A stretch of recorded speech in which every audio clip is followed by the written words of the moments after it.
मेरे प्यारे students, welcome to mathological. In this session, we'll be discussing questions of permutations and combinations that have appeared in IPMET examination. Start करते हैं session, and if you've not already subscribed to the channel, then make sure to subscribe to the channel. Also press the bell icon, and you can also message me on Telegram at ADITYAKT and join the WhatsApp channel. Link will be given in the description as well. So, first question: consider an 8x8 chessboard. Number of ways 8 rooks can be placed on the board such that no two rooks are in the same row and no two are in the same column. यानी कि एक रो में there will be only one rook and in one column also there will be only one rook. Okay, so in how many ways this can be done? So first of all, let us draw the chessboard, 8x8 chessboard.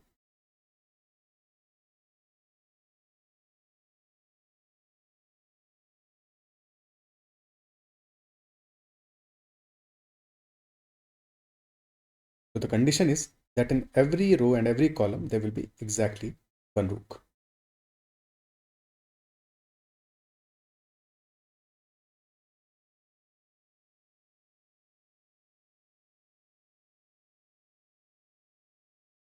Okay, so for example, if in these are rows, row 1, row 2 and so on till row 8, and then columns C1, C2 till C8. So if there is a rook, for example, in row 1 C1, then we cannot have any other rook in either row 1 or column 1. Isn't it so? ठीक है, so एक काम करते हैं कि let us say row and column. So there must be, since there are total 8 rooks और हमारे पास 8 ही rows हैं, 8 ही columns हैं, तो हर एक row में there will be exactly one rook. ना तो उससे ज़्यादा होगा ना ही कम होगा. Every row will be containing exactly one rook. Similarly, every column will be containing exactly one rook. So first row में there must be one rook for sure. ठीक है, so row 1 के लिए रो 1 में देयर मस्ट बी वन रूक. अब वो जो रूक रो 1 में आएगा that can be in the column number 1 और इन कॉलम नंबर 2 और इन कॉलम नंबर 3 और इन कॉलम नंबर 4. यानी कि उसके पास चॉइसेस कितनी होंगी? टोटल 8 चॉइसेस होंगी for rook in column in row number 1. There will be 8 choices. either it will be in column number 1 or 2 or 3 or 4 or 5 6 7 8. So there are total 8 choices for him. Isn't it so? अब 8 में से कोई एक choice उसने choose कर लिया. Late us से he chose column number 3. तो rook in row number 1 is in column number 3. अब कॉलम नंबर 3 जैसे ही उसने चूज कर लिया, सो column number 3 is now not available for any other रूक. रो 1 भी फिल्ड हो गया और कॉलम नंबर 3 भी फिल्ड हो गया. ठीक है, सो अब रो 2 के लिए जब बारी आएगी, so number of choices available कितना होगा? रो 2 के लिए there will be only 7 choices available because already एक रूक फिल अप हो चुका है, तो एक कॉलम तो उसने ऑक्यूपाई कर ही लिया है. So now choices available are equal to 7. और डिफरेंट कलर से शो करते हैं. So now choices available are equal to 7. Isn't it so? Total 7 choices are remaining. अब रो 2 में भी किसी एक कॉलम में तो जाएगा. लेट अस से कि उसने चूज कर लिया column number 5. So now column number 5 is also exhausted. So now for the next rook that is in row number 3, there will be 6 choices and so on. ठीक है, ऐसे रिड्यूस होता है. और फाइनली जब रो 8 वाला बंदा आएगा उसके लिए सिर्फ और सिर्फ एक ही चॉइस बचेगा. Only one choice. So our total number of ways will be 8 into 7 into 6 into 5 and so on till 1. So which is equal to 8 factorial. So total 8 factorial ways will be there, which is equal to option D. Okay, क्या ये appreciate कर पा रहे हो? ठीक है, answer आ जाएगा हमारा इक्वल टू 8 फैक्टोरियल. यही काम हम कॉलम से भी स्टार्ट कर सकते थे कि हम सोचते हैं कि पहले कॉलम नंबर 1 में जो फिलअप होगा उसके लिए 8 चॉइसेस है रोज की. ठीक है, फिर किसी एक रो में वो फिलअप हो जाएगा. फिर कॉलम नंबर 2 में जो फिलअप होगा उसके लिए 7 चॉइसेस हैं एंड सो ऑन. फर्क नहीं पड़ता कि रो से स्टार्ट करो या फिर काउंटिंग कॉलम से स्टार्ट करो. Next question.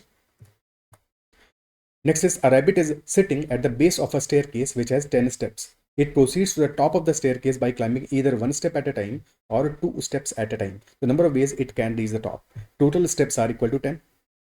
And a rabbit can take either one step at a time or 2 steps at a time. तो उसके पास दो चॉइसेस है, या तो 1 स्टेप लेगा या फिर 2 स्टेप लेगा.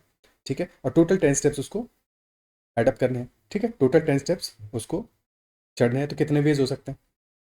How many ways are possible?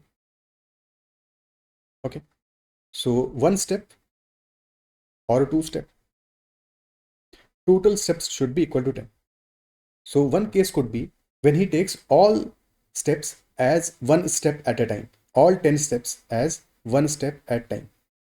Isn't it so? So in that case there will be 0 steps, 0 number of 2 steps at a time. So that is one case, case number 1. Number of ways क्या हो जाएगा, this will be equal to 10C0 because all 10 steps are one step cases, isn't it? So 10C0 which is equal to 1. Now second case, ठीक है, total steps उसको कि उसको 10 complete करने हैं. अब अगर वो 2 स्टेप वाला एक भी सिनारियो लेता है, if he takes 2 steps exactly once, so अब उसके पास 1 स्टेप वाले कितने केस बचेंगे, 8 ही बचेंगे क्योंकि टोटल तो 10 ही लेने हैं, टोटल 10 लेने हैं. तो यहाँ पे आएगा 8 and 1, 8 and 1 total steps are total cases are equal to 9, और 9 में से ही is taking 8 1 step at a time and 1 2 step at a time. ठीक है, सो अगर हम कहते हैं x and y, तो 8 are x and 1 is y. ठीक है, सो हमारा 8 + 2 = 10 आ गया. नंबर ऑफ वेज कितने आ जाएंगे, टोटल 9 है x एंड y मिला के, और अरेंज करना है इनको जिनमें से y एक ही है, तो दिस विल बी 9C1, क्योंकि टोटल 9 केसेस बनेंगे. 9 में से 8 हमारे x है, 1 y है. ठीक है, तो 1 y कहाँ पे आ सकता है, 9C1 1 वे से. ठीक है, सो 9 वेज हो गए हमारे. ठीक है, second third case, if he takes 2 y's और 2 steps, in that case remaining 1 steps will be equal to 6 only. 6 + 4 = 10. So 6 + 2 total 8 आ गए, x + y इंक्लूड करके. 8 को अरेंज करना है जहां पे कि 6 are x and 2 are y, तो 8C2 which is equal to 8 × 7 by 2 28. Fourth case, 3 y's and remaining कितने बचे हमारे, 4 x's. 4 + 6 = 10, और यहाँ पे 7C3, तो 7 × 5 35 आ जाएगा. Fifth case, 4 2 steps and only 2 1 steps, तो 4 + 2 6, 6C2, 6C4 या 6C2, so 6 × 5 by 2 15. And then last case, when he takes all 5 2 steps and 0 1 steps, so that is 5C0 which is equal to 1 only. So add all these values, क्या आ जाएगा, 1 + 9 which is 10 + 28 38 + 35 73 + 15 88 + 1 89 ways in total. 89 ways in total. Option B is the answer.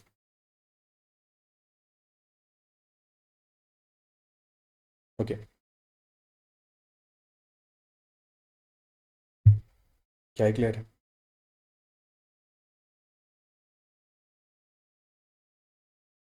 ठीक है, basically हमने क्या लिखा था कि अगर हम x ले रहे हैं 1 स्टेप, y ले रहे हैं 2 स्टेप, तो basically the equation was x + 2y this is equal to 10, because total steps तो 10 ही थे. और फिर उसी के सॉल्यूशंस लिखे हमने, लीनियर इक्वेशन के solutions. x = 10, y = 0, x = 8, y = 1, x = 6, y = 2 and so on. Okay, next question. In how many ways can the letters of the word management be arranged such that no two vowels appear together? No two vowels appear together. vowels को साथ में नहीं लाना है. ठीक है, vowels साथ में नहीं आना चाहिए, बट कॉन्सोनेंट्स पे कोई कंडीशन नहीं है, तो कॉन्सोनेंट्स साथ में भी आ सकते हैं, अलग अलग भी आए तो भी चलेगा, साथ में भी आएंगे तो भी चलेगा, बट वॉवल साथ में नहीं आने चाहिए. तो जिनको साथ में नहीं लाना है उनको हमेशा बाद में फिलअप करेंगे. So we'll be first filling up consonants. So out of these total कितने लेटर्स हैं मैनेजमेंट में, 1 2 3 4 5 6 7 8 9 10, total 10 letters are there. And out of those 10 letters, M and G, F and T, total 6 are consonants and 4 are vowels. And out of these 6 consonants, M are 2 times, so 2 M's are there, 2 N's are there, then 1 G and 1 T. And in 4 vowels, we have A, E, E, so 2 A and 2 E's. So firstly, we'll be arranging consonants.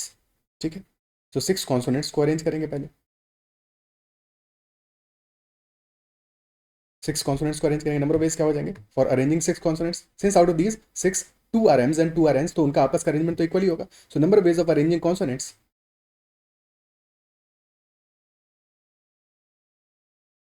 will be equal to 6 factorial divided by 2 factorial into 2 factorial. 6 factorial by 2 factorial into 2 factorial. 6 factorial is equal to 720 by 4 which is 180. In 180 ways we can arrange consonants. अब consonants हमारे fill up हो गए at these 6 places. Okay, let us say आगे हमारा this is M M N N G T fill up हो गया. अब हमें फिलअप करना है वॉवेल्स को, और वॉवेल्स हमारे क्योंकि साथ में नहीं आ सकते, तो वॉवेल्स को जो गैप्स हैं बिटवीन कॉन्सोनेंट्स वहां पे फिलअप कर सकते हैं. सो वॉवेल्स के लिए ऑप्शंस अवेलेबल आर, इधर they can be filled up in the gaps in between, और एट द एंड्स, तो टोटल वॉवल्स के लिए प्लेसेस बचे हमारे 5 gaps in between and 2 at the ends, so 7 places are remaining for vowels, isn't it so? And out of these 7, since we have 4 vowels, so we can only fill 4 places. So in 7C4 ways we can select places for vowels, and then we have to arrange those vowels. So we can arrange them in 4 factorial ways, but क्योंकि 2 a's हैं 2 e's हैं, तो divide by 2 factorial into 2 factorial. So this will be equal to 7C4, which is equal to 765 by 6 यानी 35 into 24 by 4, which is equal to 6. So this is 210. So in 210 ways we can arrange vowels after arranging consonants. This will be our total number of ways. ठीक है. For example हमने मान लो 4 places ये select किया. These 4 are getting selected. फिर वहाँ पे हमने arrange कर दिया. E आ गया, E आ गया, E आ गया, E आ गया. This is one of the ways. Okay. ठीक है. So number of ways कितना आ गया मैंने? Total आ गया 180 into 210. Okay. So 21 into 18 followed by 2 zeros. ठीक है. That is 37800. Option C is the answer. क्या ये अप्रिशिएट कर पा रहे हो? ठीक है, आंसर हमारा आ जाएगा 37800. Next question. In a chess tournament, there are 4 groups, each containing an equal number of players. 4 groups हैं, each containing an equal number of players. Each player plays against every other player belonging to one's own group exactly once. Against each player belonging to each one of the remaining 3 groups exactly twice. Against each player belonging to one of the remaining 2 groups exactly 3 times. And against each player belonging to the remaining group exactly 4 times. If there are more than 1000 matches being played in the tournament, minimum possible number of players in the group कितना होगा? Minimum possible number of players in each group. ठीक है. So let us assume there are 4 groups A, B, C and D. Group A, Group B, Group C and Group D. There are 4 groups.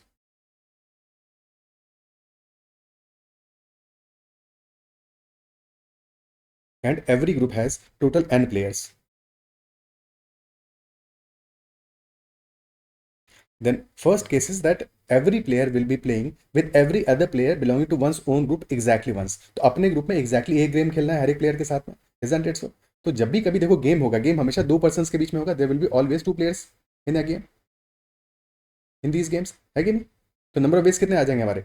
For one's own group NC2, number of games आ जाएंगे NC2. या फिर कह सकते हैं कि n players हैं, हर एक प्लेयर को n-1 प्लेयर से गेम खेलना है. Every player has to play a game with n-1 remaining players, क्योंकि एक तो वो खुद है, तो रिमेनिंग प्लेयर्स हो गया n-1, हर एक से गेम खेलना है. ठीक है. सो n-1 गेम्स होंगे हर एक प्लेयर के लिए, और टोटल n प्लेयर्स है तो n इंटू n-1. बट क्योंकि एक गेम में 2 प्लेयर्स इंक्लूडेड होंगे तो डबल काउंटिंग हो रहा है यहाँ पे. That is y divide by 2. तो या तो NC2 देख लो या फिर n into n-1 by 2. Isn't it सो? बात एक ही है. क्या ये क्लियर है? ठीक है. अब एक तो हो गया अपने ग्रुप में एग्जैक्टली वंस खेलना है. फिर इसके बाद में there is one more group जहां पे कि he has to play exactly twice. Exactly twice. Okay. So for example अगर ग्रुप ए को ग्रुप बी से, ग्रुप ए के हर एक प्लेयर को ग्रुप बी के हर एक प्लेयर से एग्जैक्टली ट्वाइस गेम खेलना है, तो नंबर ऑफ गेम्स कितने हो जाएंगे? There are total n players in group A, और अगर एक ही गेम खेलना होता तो n इंटू n गेम्स होते in total. But since with every player he has to play exactly twice, तो मल्टीप्लाइड बाई 2 हो जाएगा. ठीक है. मल्टीप्लाइड बाई 2 हो जाएगा अगर 2 गेम्स खेलने with every player of group B. Is that clear? ठीक है. सिमिलरली अगर with every player of group C, player of group A has to play 3 games, number of games कितने हो जाएंगे? n इंटू n होते, अगर एक ही गेम होता multiplied by 3. And by the same logic, if every player of group A has to play 4 games with every player of group D, so number of games will be n into 4. क्या ये समझ पा रहे हो? ठीक है. Okay. तो total games कितने हो जाएंगे हमारे? अल्टीमेटली टोटल कैलकुलेशन में गेम्स कितने हो जाएंगे? अब ये तो हो गया एक ग्रुप की बात. ऐसे ही हमें सारे ग्रुप्स की बात करनी है. ठीक है. सो NC2 basically 1x, 2x, 3x and 4x. So within every group there will be exactly one game. So NC2 games for every group and total groups are 4, तो into 4 कर देंगे. ठीक है. Similarly one group will be playing with one other group exactly 2 games. Exactly 2 games है कि नहीं, तो exactly 2 games खेलेगा। तो for example for group A let us say that group is B, A के लिए बी हो गया, ऐसे ही बी के लिए बी कोई ग्रुप होगा जहां से ए के, ठीक है, बी के लिए ए हो गया तो ए के लिए जैसे बी ग्रुप हो गया जहां से कि एग्जैक्टली 2 गेम खेलेंगे, ऐसे ही सी और डी का फिर आपस में ग्रुप होगा, है कि नहीं, तो 2 गेम्स खेलने वाले। तो ऐसे कितने केसेस बनेंगे हमारे, बने हमारे n इंटू 2n, क्योंकि ए ग्रुप के n प्लेयर्स 2n गेम्स खेलेंगे टोटल, है कि नहीं, n इंटू 2n, और टोटल ऐसे 4 केसेस होंगे। बट बाद में एंड में डिवाइड बाई 2 क्यों करेंगे, क्योंकि डबल काउंटिंग होगा यहाँ पे डबल काउंटिंग होगा। सिमिलरली n इंटू 3n for 3 games multiplied by 4 divided by 2, similarly n इंटू 4n multiplied by 4 divided by 2, तो ये हमारे टोटल गेम्स आ जाएंगे। This will be total number of games. क्या ये समझ पा रहे हो?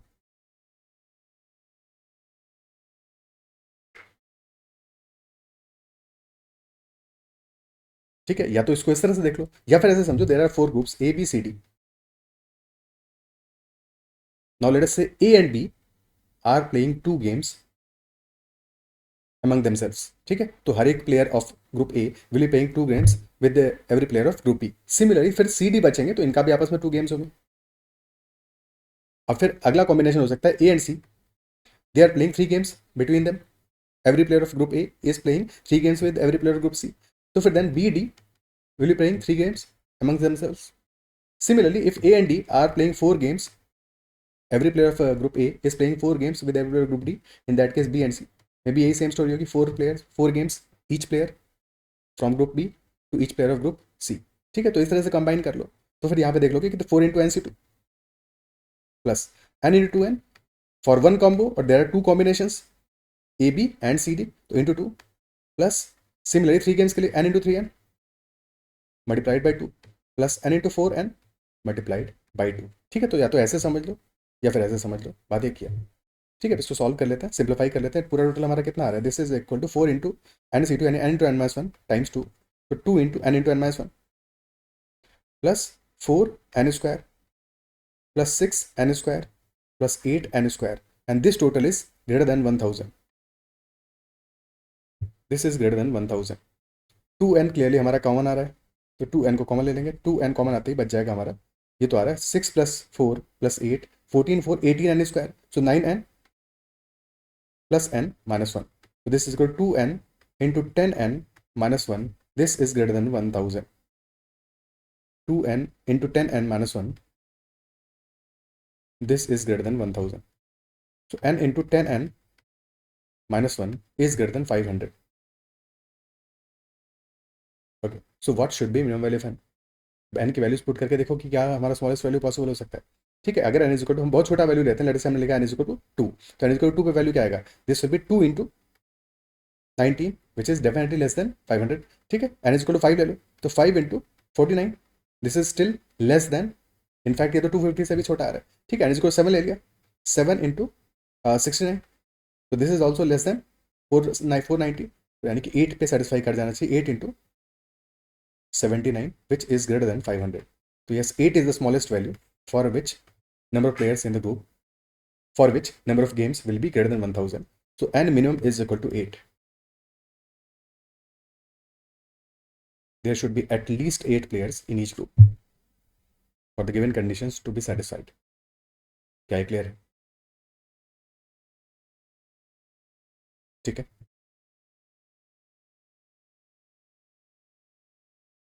next question, the total number of positive integral solutions of 21 less than equal to a plus b plus c less than equal to 25, 21 less than equal to a plus b plus c less than equal to 25 number of positive integral solutions, यानी कि natural number solutions चाहिए हमको। all a b and c have to be greater than equal to 1। okay, so there are total 2 cases for any such equations। अगर हमारे पास for example equation है a plus b plus c plus d and this is equal to 10 and we need to find out whole number solutions, ठीक है, और non negative integer solutions, non negative integral solutions और whole number solutions.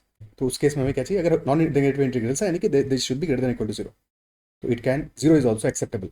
तो कोई हमारा solution है ए B C D में से सम वेरिएबल्स कैन बी 0 ऑल्सो। ठीक है, कुछ 0 हो सकते हैं, कुछ पॉजिटिव हो सकते हैं, सब चलेगा, नॉन नेगेटिव होना चाहिए, नेगेटिव नहीं हो सकते।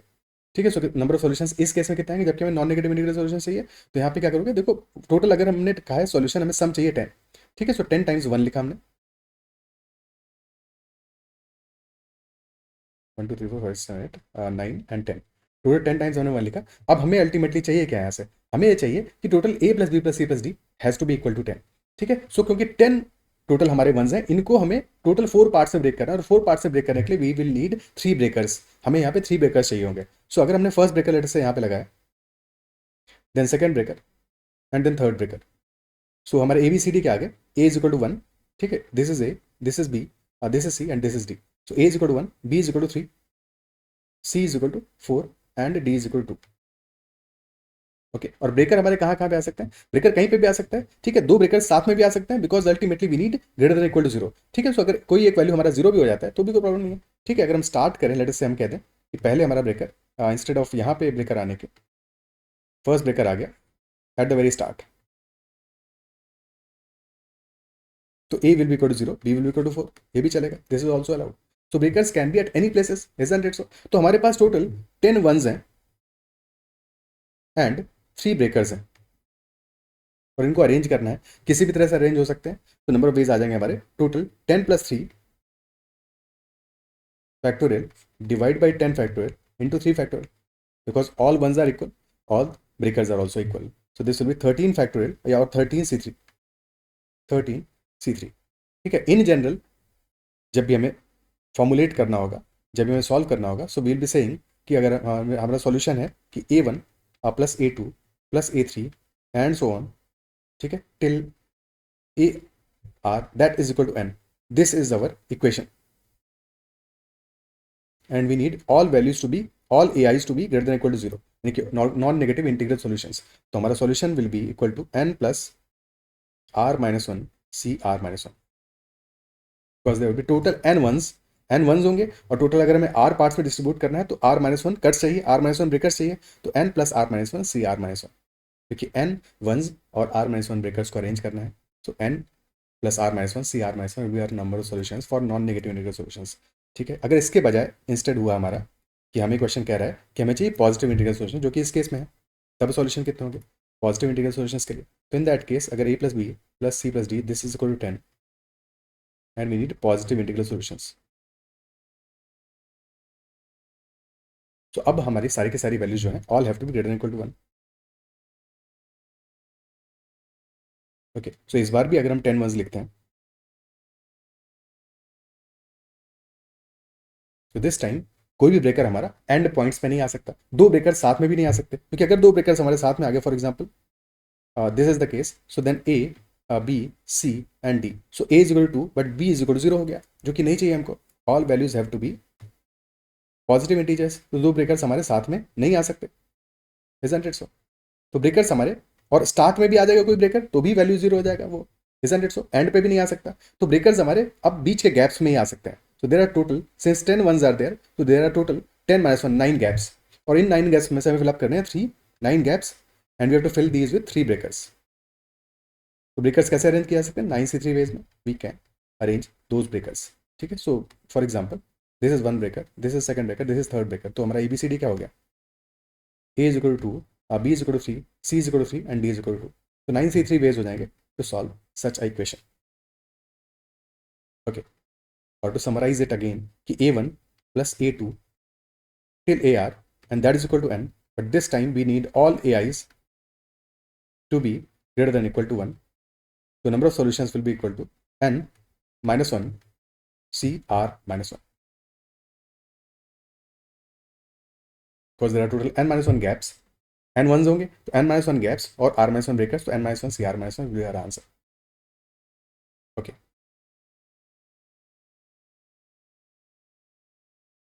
is this clear?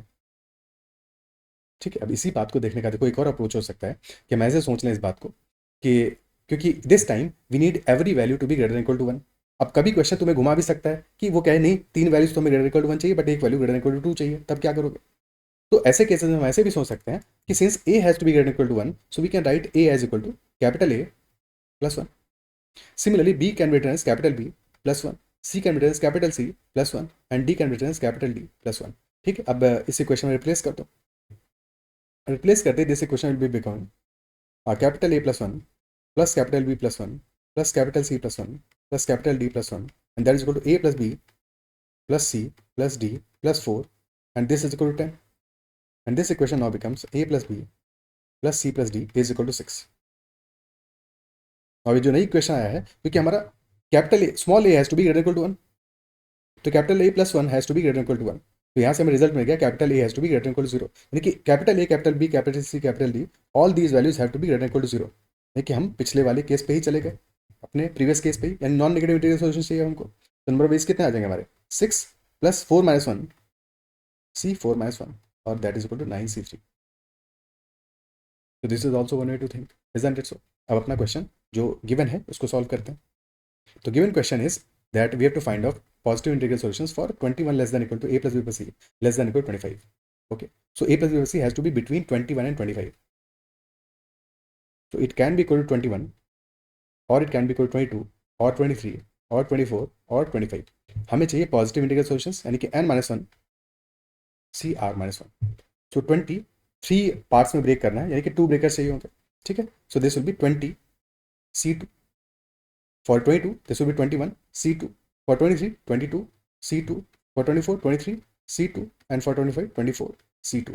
अब इन सबको ऐड कर दो, हमें आंसर अपना मिल जाएगा। 20 C2 will be 20 into 19 by 2 which is equal to 190, 21 C2 21 into 20 by 2 यानी कि 210, 22 C2 22 into 21 by 2 यानी कि 231, 23 C2 23 into 22 by 2 and 23 into 11 253, and lastly 24 C2 24 into 23 by 2 and 23 into 12, तो 230 प्लस 46 276, ऐड कर लो, 190 प्लस 210 400, 631 884 और 1084 और 1090 1160, ठीक है। आंसर हमारा आ जाएगा 1160। कैलकुलेशन ठीक किया है ना? ओके, क्लियर है? 1160 विल बी आवर आंसर। क्या अप्रिशिएट कर पा रहे हो, समझ पा रहे हो? ठीक है, this will be our answer. Okay, अब यहाँ पे देखो चीज़ें आसान थी, पर मान लो क्वेश्चन और ज़्यादा लंबा होता है। क्वेश्चन कहता है कि 21 is less than equal to A plus B plus C less than equal to 40, तब तो बहुत सारे केसेस बन जाते हैं और कितनी सारी वैल्यूज को हम कैलकुलेट करते हैं, प्रॉब्लम हो जाता है उस केस में। तब कैसे सॉल्व करते हैं इस क्वेश्चन को अगर ये और मुश्किल होता तो यहाँ पे एक और अप्रोच को सीख लेते हैं कि एक और फॉर्मूला है, that is NCR plus NCR plus 1 and that is equal to N plus 1 CR plus 1।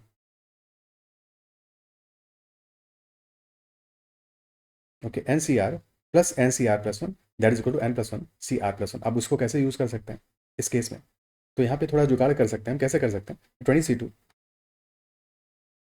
Plus 21C2 plus 22C2 plus 23C2 plus 24C2, this has to be calculated, ठीक है। सो हमें अगर यूज़ करना है NCR plus NCR plus 1 that is equal to N plus 1 CR plus 1। So if we add 20C3 for example,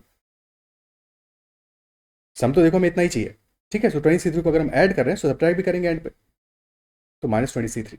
अब तो सम change नहीं हुआ, ऐड भी किया और सब्ट्रैक्ट भी कर दिया, ठीक है। बट अब फोकस करो ऐड करते ही 20C3 plus 20C2, this can be written as 21C3। So this becomes equal to 21C3 plus 21C2 plus 22C2 plus 23C2 plus 24C2 minus 20C3। अब अगेन देखोगे 21C3 plus 21C2, तो ये हो जाएगा हमारा 22C2, this will be 22C2 by same logic. 22C2 sorry 22C3, 22C3 plus 22C2 हो जाएगा 24 और 23C2, क्या गड़बड़ कर रहे हैं, 22C3 प्लस 22C2 हो जाएगा हमारा इक्वल टू 23C3। फिर इसको ऐड करोगे 23C2 के साथ में 24C3 हो जाएगा, फिर हमारा 25C3 हो जाएगा, तो this will be equal to 25C3 minus 20C3। Okay, and term देखोगे 24C2 है, तो ये हमारा अल्टीमेटली सब कुछ ऐड करके 25C3 आ जाएगा। 24 में 1 ऐड हो जाएगा और 2 में 1 ऐड हो जाएगा, 25C3 माइनस 20C3, ये हमारा फाइनल सॉल्यूशन हो गया।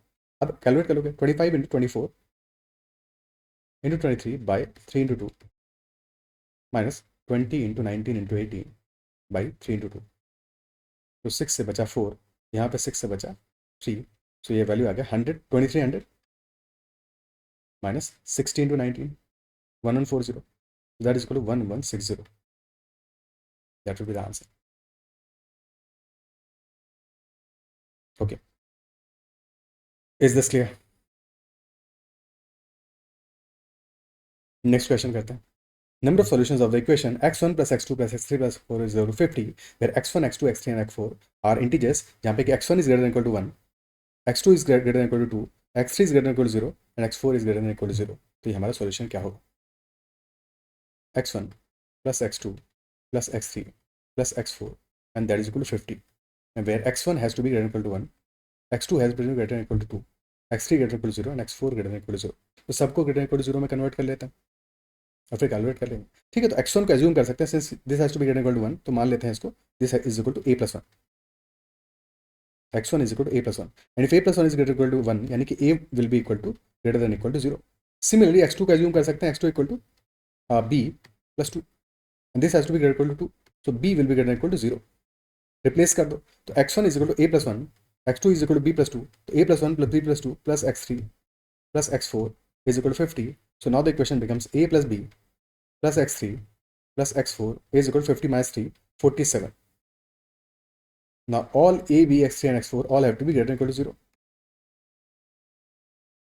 So 41 ones हैं, 3 breakers हैं, सॉरी 47 ones हैं, 3 breakers हैं, तो कितने नंबर ऑफ सॉल्यूशंस हो गए? That will B 47 plus 3, 50 C3. Answer will be 50 C3. Okay, so 50 into 49 into 48 by 6. So 50 into 8 is 400. 400 into 49. That will be 19600. 19,600 will be our answer, option C. क्या है clear है? Okay, ठीक है, अगर ये clear है तो कमेंट में आंसर मेंशन करना. If a plus b plus c plus d plus e and this has to be equal to 48 and a has to be greater than equal to 3, b has to be greater than equal to 2, c has to be greater than equal to 1, d has to be greater than equal to 0 and e has to be greater than equal to 0. So number of solutions क्या आएंगे? Number of solutions.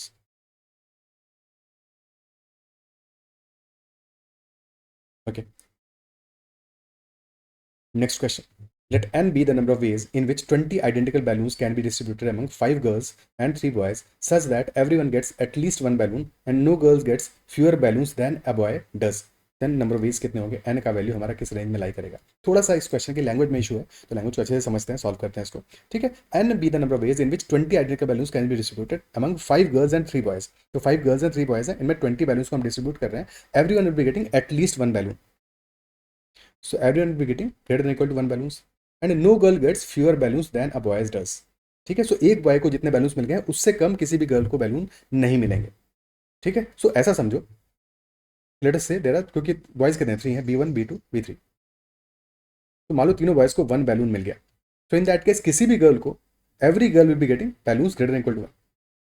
Every girl, हर एक girl को. ऐसा नहीं हो सकता कि सिर्फ एक को, सारी गर्ल्स को greater than equal to 1 balloons मिलने चाहिए. बट मान लो ऐसा हुआ कि 1 1 and 2, 2 boys got 1 balloon each and 1 boy got 2 balloons, तो फिर हर एक गर्ल को मिलना पड़ेगा greater than equal to 2 balloons. Every girl has to get, यानी कि बॉयज को जितने मैक्सिमम नंबर ऑफ बैलून्स मिला होगा, ठीक है, 1 boy maximum number of balloons given to 1 boy should be the minimum possible value of balloons given to each girl. क्या ये बात अप्रिशिएट कर पा रहे हो, समझ पा रहे हो? ठीक है, कि फॉर एग्जाम्पल हो गया 1 1 3, then each girl must be given at least 3 balloons. Okay, so this is the logic behind that question, behind this question. और हर एक पर्सन को एटलीस्ट 1 बैलून तो देना ही देना है, तो उससे कम तो पॉसिबिलिटी ही नहीं है. ठीक है, सो अब केसेस बना लेते हैं. सो फर्स्ट बॉयज़ के लिए केस बनाने पड़ेंगे, क्योंकि बॉयज़ को जितने बैलून्स मिलेंगे उसके हिसाब से ही गर्ल्स को हम बैलून्स डिस्ट्रीब्यूट करेंगे. टोटल बैलून्स 20 है and there are 3 boys and then there are 5 girls. So first case could be that all 3 boys are getting exactly 1 balloon. Exactly 1 balloon. अब बॉयज को exactly 1 balloon सबको दे रहे हो, तो नंबर ऑफ वेज कितने हो जाएंगे? exactly 1 पे होगा, क्योंकि ऑल बैलून्स आइडेंटिकल. ठीक है, बॉयज तो डिफरेंट है बट सबको एक ही बैलून नहीं मिल रहा है, तो यहाँ पे कोई भी डिस्टिंग्विशमेंट नहीं है. exactly 1 way to distribute 1 balloon each to all 3 boys. ठीक है, अब इसके बाद में क्योंकि 3 बैलून्स हैव बीन डिस्ट्रीब्यूटेड, तो 5 गर्ल्स के लिए रिमेनिंग बैलून्स कितने बचे हैं? 17 बचे. And every girl will be getting at least 1 balloon. Let us say A, B, C, D, E are the number of balloons given to all 5 girls. ठीक है, A plus B plus C plus D plus E. तो sum is equal to 17 and all values are greater than equal to 1। Number of solutions कितने आ जाएगा हमारे? ठीक है, अब ऐसे समझ लो कि 17 वंस है और बीच में हमें ब्रेकर्स लगाने हैं, तो हमारे 4 ब्रेकर्स होंगे और 16 गैप्स होंगे, 16C4। अदरवाइज 1 पहले डिस्ट्रीब्यूट कर दोगे, हर एक गर्ल को पहले 1 1 दे दो, तो बच गया हमारा 17 माइनस 5, 12 बचा। 12 बचा, ठीक है, 12 बचा है, 4 ब्रेकर्स है, 12 प्लस 4 16C4। तो चाहे दोनों में से किसी तरह से सोच लो, 16C4 हमारा यहाँ पे वैल्यू आ जाएगा। कैलकुलेट बाद में कर लेंगे, ठीक है। तो ये पहला केस आ गया हमारा। सेकंड केस में क्या होगा? अब हो सकता है किसी एक बॉय को हमने एक की बजाय 2 बैलून दे दिया, तो 1 1 2, this is our second case. अब ये कैसे हो सकता है? क्योंकि there are 2 balloons given to exactly 1 boy, बाकी सबको 1 1 मिला है। सो नंबर विद डिस्ट्रीब्यूशन कितना हो जाएगा? डिस्ट्रीब्यूशन हो जाएगा, क्योंकि 2 बैलून्स है तो फर्स्ट बॉय को मिला होगा या सेकंड को या फिर थर्ड को। तो there are total 3 ways of giving 2 balloons to exactly 1 and 1 1 each to others. तो 3 वेज इन टोटल। ओके, क्योंकि ये जो सेकंड बैलून हमने दिया, ये तो फर्स्ट गाय को देंगे, फर्स्ट बॉय को देंगे, या सेकंड को देंगे, या थर्ड को देंगे। अब बच गए हमारे पास नंबर टोटल बैलून 16 गर्ल्स को डिस्ट्रीब्यूट करने के लिए। बट अब कंडीशन चेंज हो गई हमारी, क्योंकि अब एक बॉय को 2 बैलून्स मिल गए हैं, एंड दैट इज वाई अब number of balloons given to each girl must be at least 2। Each girl must be getting at least 2 balloons. So A plus B plus C plus D plus E is equal to 16, but all these values are greater than equal to 2. तो सबको पहले पहले 2 2 बांट दो, 2 2 बांट दो, ठीक है। 2 2 बांटने के बाद में मान लो कि हमने लिखा small A is equal to capital A plus 2, तो capital A plus capital B plus capital C plus capital D, 2 2 बांटने के बाद में बचेगा कितना? 16 माइनस 5 10, 6 बचा। और अब सॉल्यूशन हमें चाहिए क्या? चाहिए ग्रेटर देन इक्वल टू 0 वाले सॉल्यूशन चाहिए। तो कितने सॉल्यूशन आते हैं? ग्रेटर देन इक्वल टू 0 चाहिए, यानी कि 6 plus 4 10C4, 10C4 will be number of solutions, ठीक है। थर्ड केस, अगर हमने 2 बॉयज को 2 2 बैलून्स दे दिए, एक बॉय को एग्जैक्टली 1 बैलून मिला है, नंबर ऑफ वेज अभी भी क्या होंगे? 3 वेज होंगे, ठीक है। तो 3C2 वेज में we can select those 2 boys जिनको कि 2 2 बैलून देने हैं, 3C2 यानी 3 वेज, ठीक है। सो डिस्ट्रीब्यूट हो गए बॉयज को, तो अब बचे हमारे पास बैलून है 15, और कंडीशन अभी वही है कि जी ग्रेटर इक्वल टू 2, एक बैलून कम हो गया। तो अब हमारा इक्वेशन क्या बनेगा? अगर कैपिटल ए वाला देखें तो बनेगा A plus B plus C plus D plus E is equal to 5, ठीक है। पहले वाले लिखते 15, 10 सब्ट्रैक्ट करते तो 5 बचा हमारा। तो अब सॉल्यूशन आ जाएगा हमारे 9C4, 9C4, ठीक है। क्या यहाँ तक क्लियर है? अब यहाँ तक क्लियर है, तो फिर फोर्थ केस हमारा बनेगा जबकि all boys will be getting 2 balloons each. इसका तो एक ही तरीका होगा, क्योंकि सबको 2 बैलून्स ही मिल रहा है, बट नंबर ऑफ बैलून्स अब बच गए हमारे गर्ल्स के लिए 14। कंडीशन अभी वही है, जी greater equal to 2। Okay, so now the equation will be A plus B plus C plus D plus E is equal to 4, and hence number of ways will be 8C4। क्या सारे cases हमारे complete हो गए हैं या अभी भी cases बचे हैं? एक केस अभी भी रह गया, इन दैट केस इज बेसिकली उसको फ्रेश पेज पे लिखना पड़ेगा, क्योंकि स्पेस तो हमारे पास कम हो गया। So case number 5 is when 3 boys में से किसी एक बॉय को हम 3 बैलून्स दे देंगे, ठीक है। 1 1 3, ये ध्यान रखना 1 1 3 करेंगे, क्योंकि बाकी दोनों को 1 1 रखना है, ठीक है। सो 1 बैलून ईच टू अदर्स, और एक किसी बॉय को हमने दे दिए 3 बैलून्स, अगेन 3C1, यानी कि 3 वेज में वी कैन डू दैट। अब 5 बैलून्स हमने ऑलरेडी बॉयज को दे दिए हैं, तो for 5 girls balloons remaining are 15। But condition क्या है? क्योंकि अब हमने एक बॉय को 3 बैलून्स दे दिए हैं, so every girl must be getting at least 3 balloons, और टोटल 5 गर्ल्स हैं, हर एक को अगर हम मिनिमम 3 बैलून्स दे रहे हैं, 15 बैलून्स तो हमें कम से कम चाहिए, और 15 ही बैलून्स टोटल अवेलेबल है। यानी कि यहाँ पे एक ही केस बनेगा कि A plus B plus C plus D plus E is equal to 15, और सबको चाहिए 3 3, सबको 3 3 बांट दोगे 15 हो जाएगा। किसी को भी ज़्यादा नहीं दे सकते, तो यहाँ पे एग्जैक्टली 1 केस बनेगा, एग्जैक्टली 1 केस, ठीक है। 3 केसेस फॉर बॉयज और 1 फॉर गर्ल्स, तो टोटल वेज अब निकाल लो। In the first case total ways कितने आएंगे?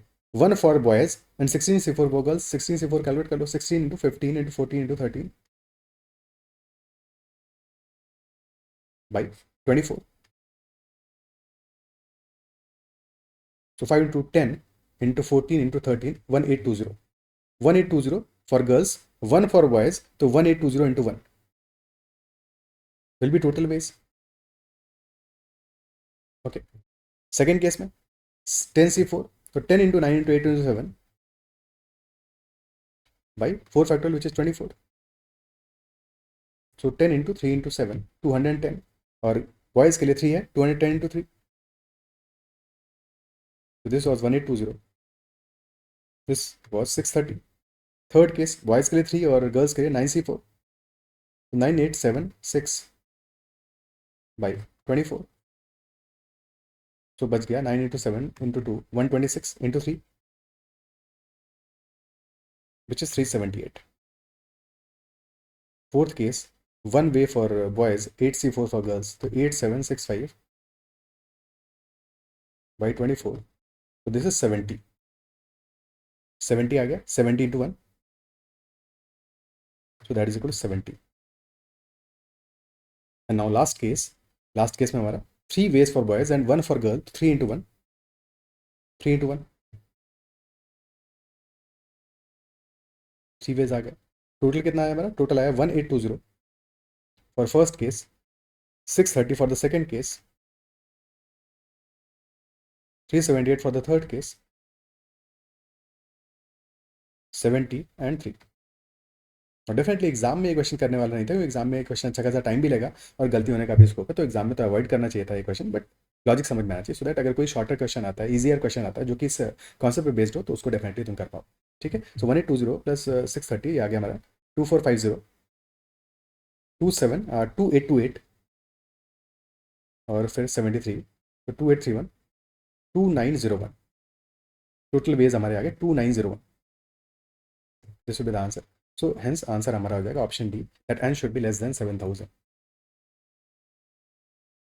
ओके, क्लियर है? This will be the answer 2901 in this case, which is implying that n should be less than 7000. अच्छा question था, क्या ही क्लियर है? So I guess this is the last question of this session. इतना ही रखते हैं सेशन में, और अगर सेशन पसंद आए उसको लाइक जरूर करना है, चैनल को सब्सक्राइब नहीं किया है जरूर से कर लेना, और फिर भी किसी क्वेश्चन में कहीं पे भी डाउट रहता है तो कमेंट से एक बार जरूर मेंशन करना, और you can always message me on Telegram at ADITYKT for any questions or queries regarding preparation. That's all for this session. Bye bye. Take care and keep learning.